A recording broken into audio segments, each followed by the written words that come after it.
story begins with a small group of urban explorers, 5 friends who specialize in documenting forgotten places, traveling deep into a remote, forest-covered region after hearing rumors of a village that disappeared overnight.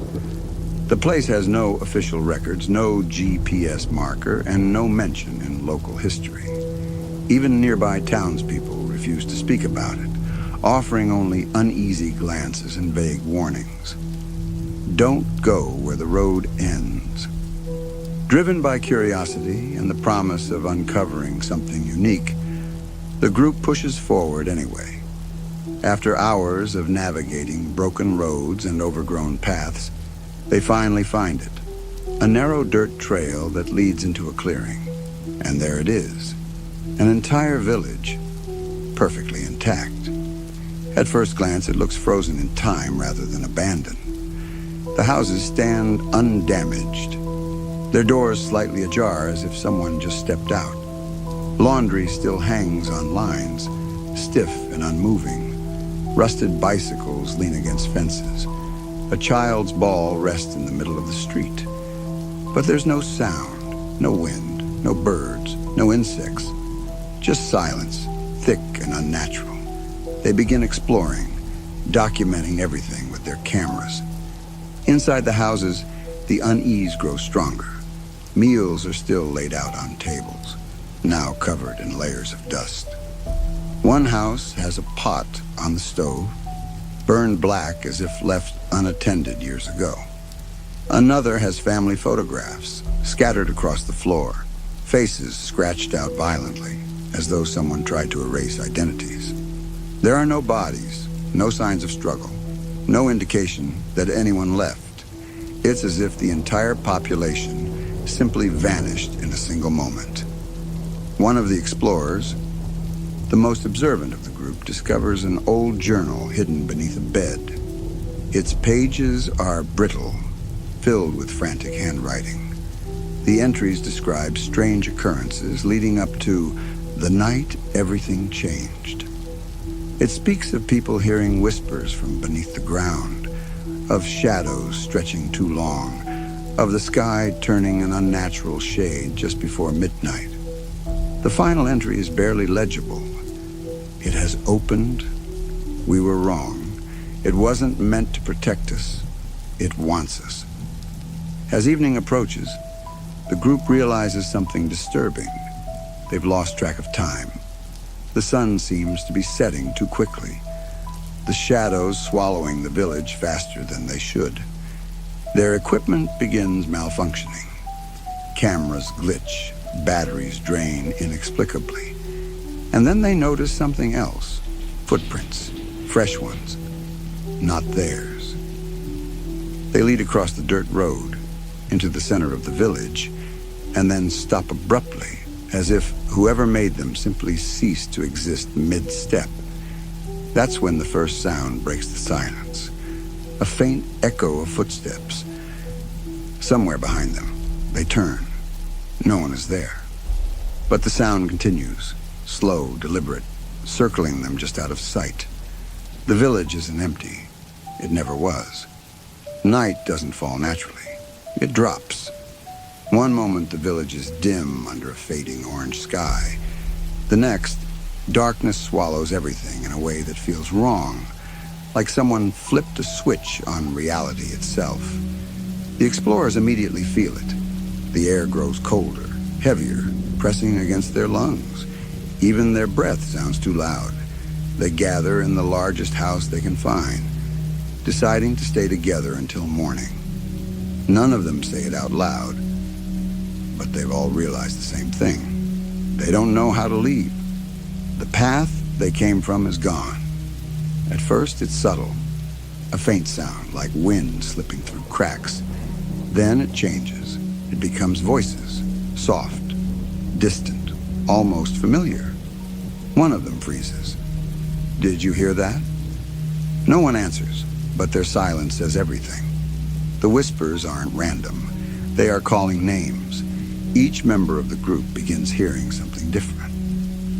One hears his dead mother gently calling him outside, her voice warm and loving. "Come home, Beta. I've been waiting." Another hears his younger brother laughing from inside a locked room upstairs. One girl hears herself whispering from behind her, repeating things she hasn't said yet. The voices know things they shouldn't. Personal things. Private things. Things no one else in the group could possibly know. The man who hears his mother's voice can't resist. Despite the others trying to stop him, he slowly walks toward the sound, toward the old well in the center of the village. The whisper becomes clearer with every step, softer, sweeter, more real. "Just come closer. I can't see you from here." He leans over the edge of the well. Darkness stares back. Then he smiles and almost climbs in. The others pull him back just in time, but something is wrong. His expression doesn't fully change.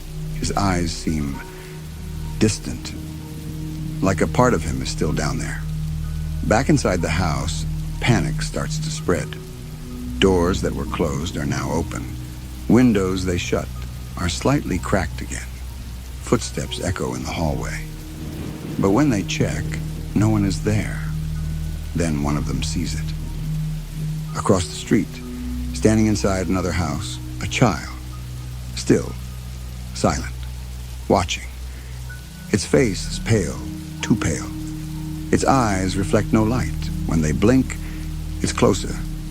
Inside their house now, standing at the end of the hallway. Fear finally breaks the group. They start arguing, shouting over each other, trying to make sense of what's happening. That's when they notice it.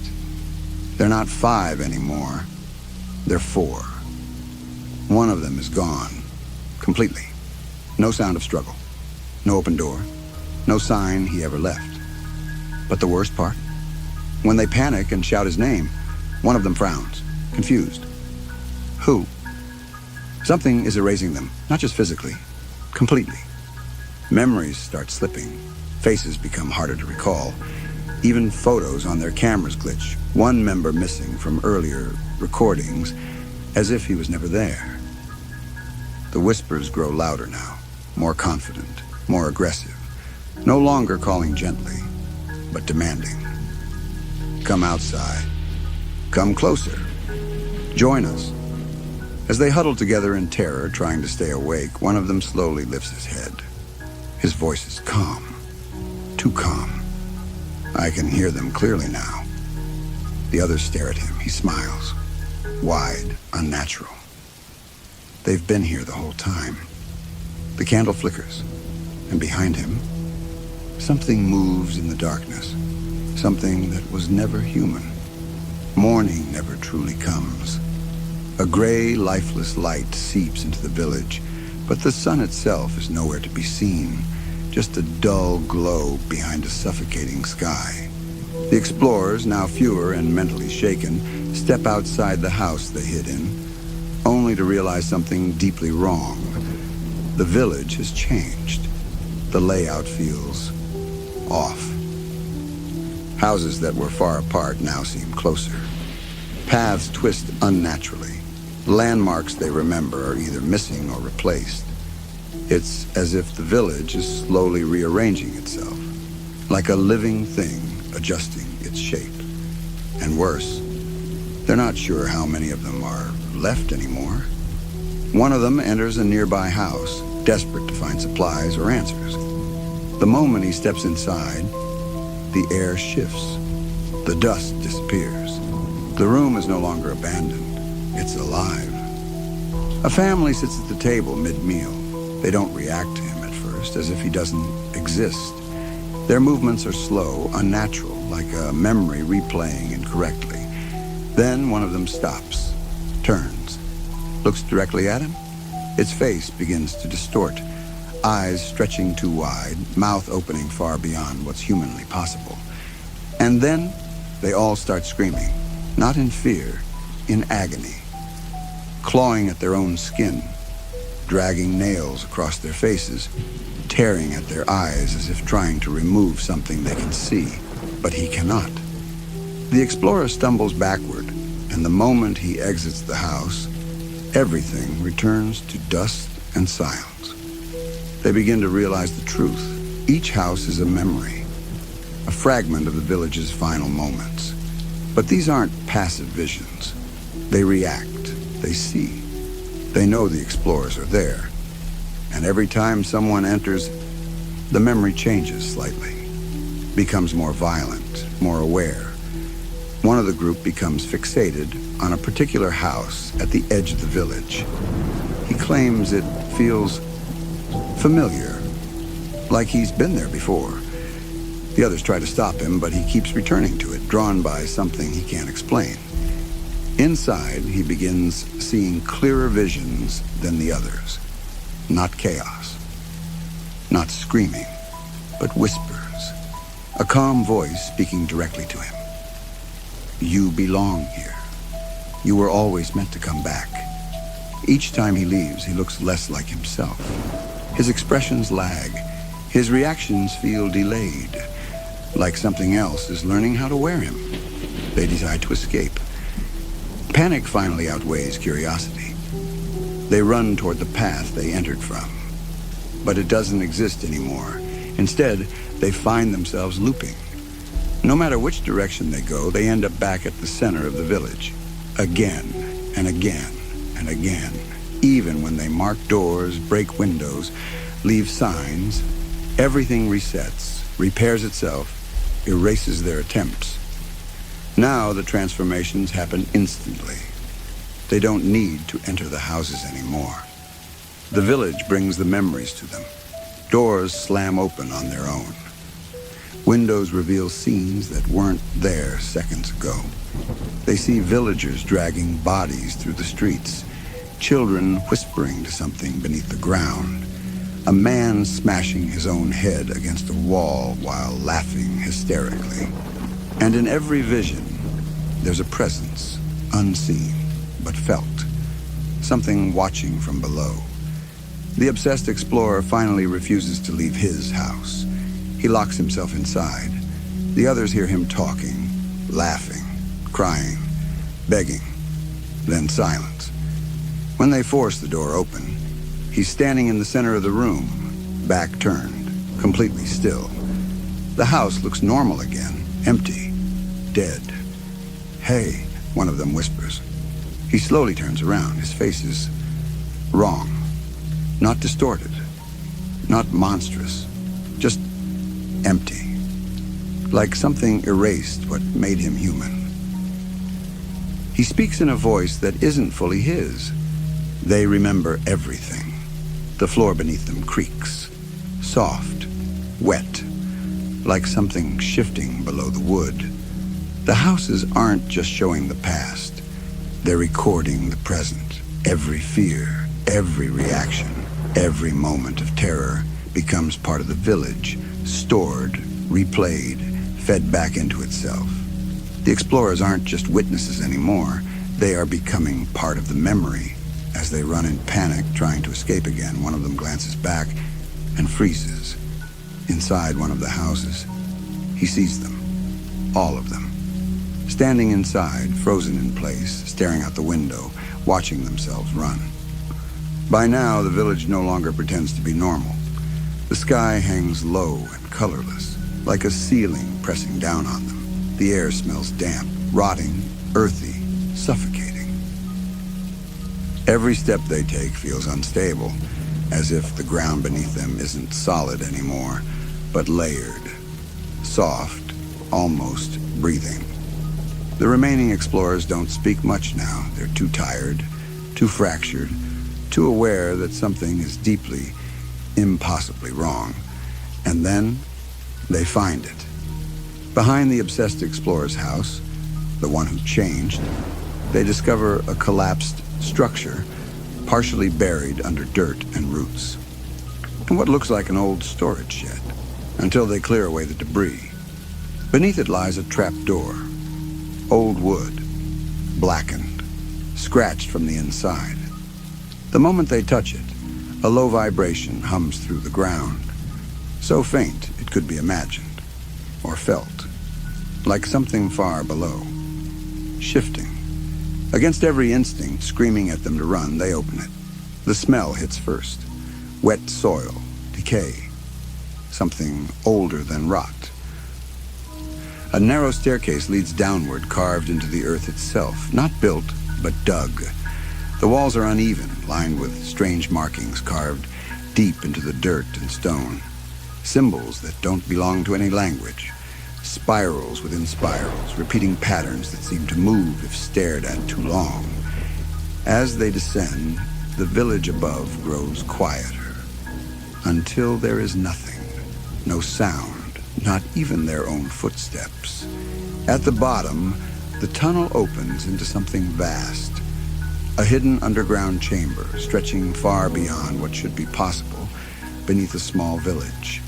The floor is covered in bones, thousands of them, human, arranged in circular patterns, forming massive symbols that mirror the carvings on the walls. In the center stands a pit, perfectly round, impossibly dark. It doesn't look like a hole. It looks like an absence. Like something was removed from reality itself. One of them finds more pages, fragments of the same journal discovered earlier, scattered among the bones. This part is clearer, more desperate. The villagers weren't victims, they were participants. The writings tell of a time when something began living beneath the land, something that whispered through the soil, promising protection, prosperity, safety from the outside world. All it asked for was to be fed. At first it was animals, then strangers, then each other, until there was no one left to give. And by then, it was too late.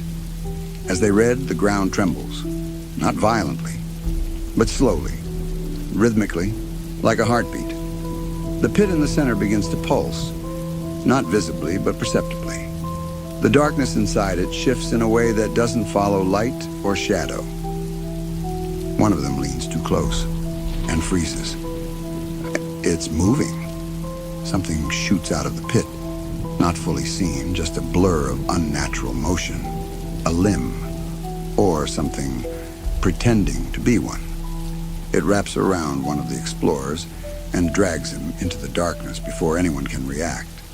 His scream cuts off instantly. No echo, no impact, just silence, as if he never existed. Panic erupts. They try to run, but the tunnels have changed. What was once a straight path is now twisting, narrowing, expanding. The walls feel soft to the touch, pulsing faintly, like flesh beneath skin. The symbols on the walls begin to shift, rewriting themselves, watching, learning. The deeper they move, the more they feel it. They're inside something. They never see it fully. Only fragments. A shape too large to comprehend, moving just beyond the limits of vision.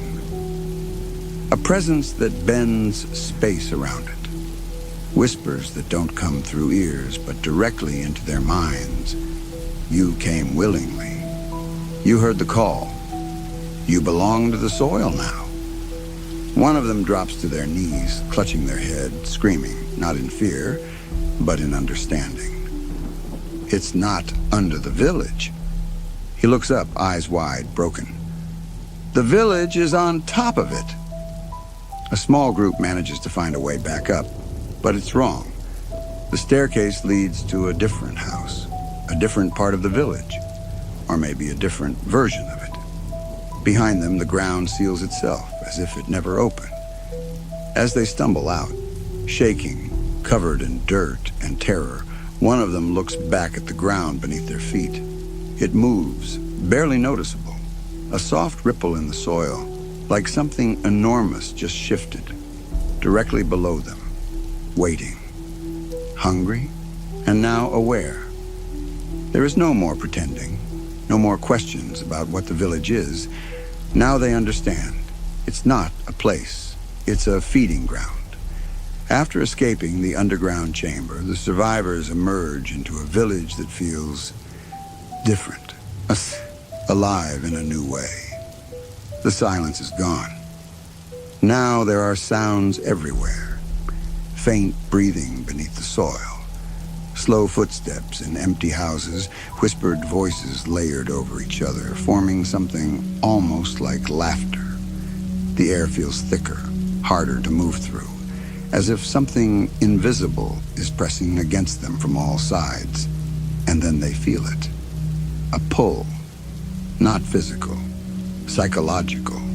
Like something is digging into their thoughts, searching. The entity no longer hides in shadows or memories. Now it interacts directly. Each survivor begins experiencing something tailored to them, something personal, precise, cruel, not random fear, designed fear.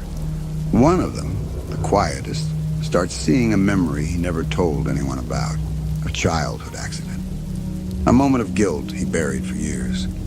He sees it replaying in front of him, but distorted. Worse, bloodier. The victim looks at him this time and smiles. Do it again. He tries to run, but the scene loops over and over until he begins to believe it's real again, until he starts apologizing to something that isn't there. Another survivor sees her future. Not a vision, a certainty.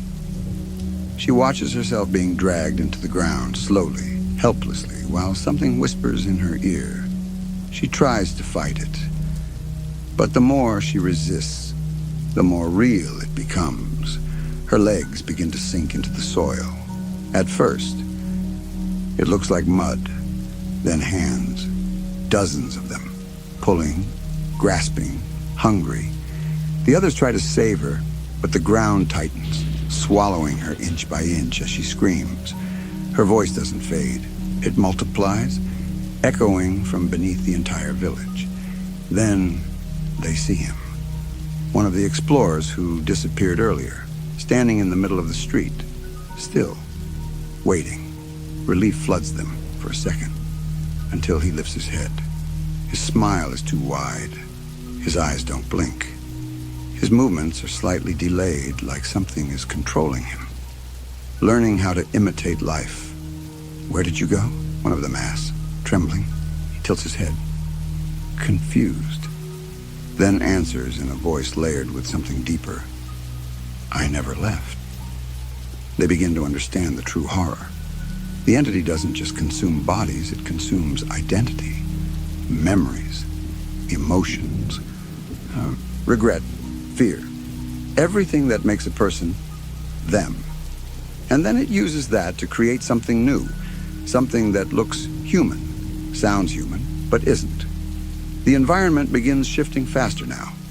Buildings stretch taller, streets grow narrower, doors appear where there were none before. The village is changing to trap them more efficiently, to isolate them, to break them one by one. Even the sky begins to pulse faintly, like a living membrane stretched too tight. Only a few remain now, exhausted, shaking, barely holding onto their sanity. One of them finally says what they've all been thinking. This place doesn't just feed on fear. He looks around, eyes hollow. It creates it. The village isn't reacting to them. It's designing scenarios, crafting nightmares, perfecting them. As they attempt one last escape, the ground beneath the entire village begins to shift. A deep, thunderous movement rises from below, not violent, but massive, unavoidable. The soil cracks, the houses tremble, and for a brief moment, they see it. Not clearly, never fully, but enough. A shape beneath everything, vast, endless, moving, watching. One of the survivors falls to their knees, laughing weakly, broken beyond repair. We were never meant to leave. He looks up at the others, tears in his eyes, a smile forming. We were meant to be eaten. Behind him, the ground opens slightly, just enough. Something inside shifts, waiting for the next one to fall. Silence returns, not the empty silence from before.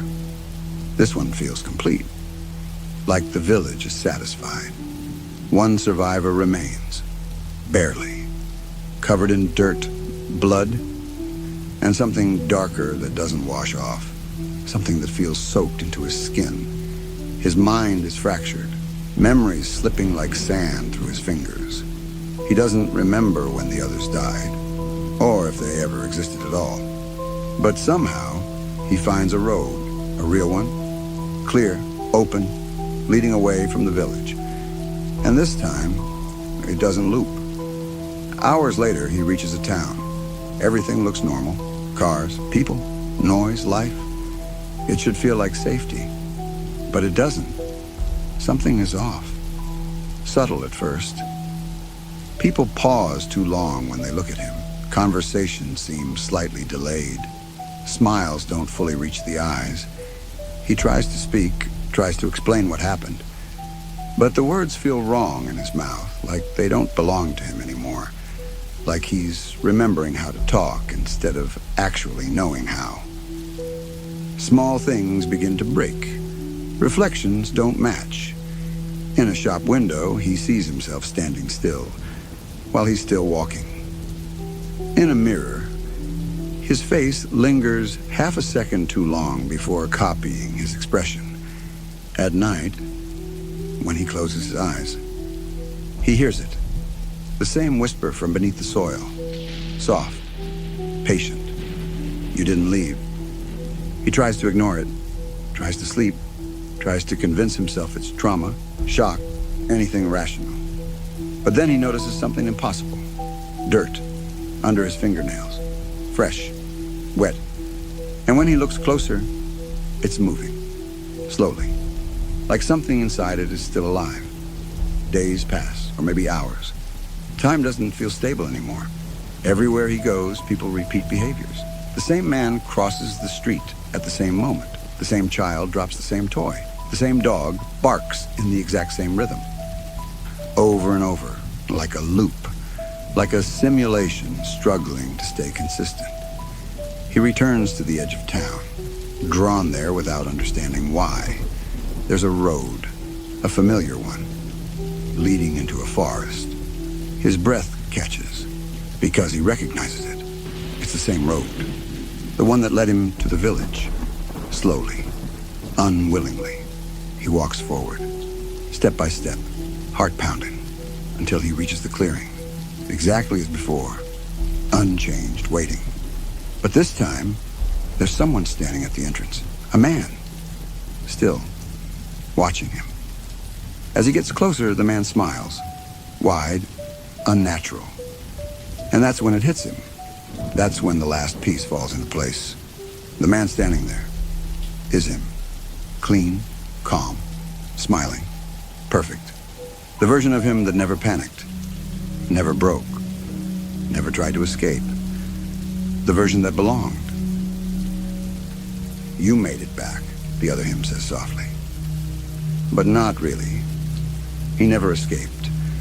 The moment he stepped into the village, it stepped into him. Everything after that, the town, the people, the world, just another layer, another illusion, another feeding ground. The real him tries to run, but his body doesn't respond. His reflection steps forward instead, taking control, taking his place. His smile slowly stretches, becoming something else, something not human. As the village behind him breathes softly, expanding, waiting for the next visitor.